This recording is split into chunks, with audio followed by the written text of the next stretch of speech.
চূড়ান্তভাবে সফল কাম হবেন।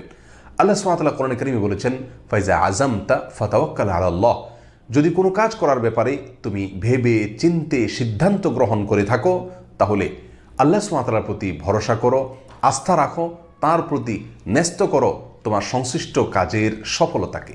অন্য আয়াতে তিনি বলেছেন, ওমান ইয়াতাওয়াক্কাল আলাল্লাহ ফাহুয়া হাসবু, যে ব্যক্তি আল্লাহর প্রতি ভরসা করবে, তাওয়াক্কুল করবে, আল্লাহ তার জন্য যথেষ্ট হয়ে যাবেন। আর আল্লাহর যার জন্য যথেষ্ট হয়ে যান, সেই ব্যক্তি কখনো ব্যর্থ হতে পারে না। আর সংশ্লিষ্ট কাজ শেষ করার পরে যে কাজটি করতে হবে তা হলো, সে কাজের যেই ফলাফলই আসুক না কেন, সেই ফলাফলে সন্তুষ্ট থাকতে হবে।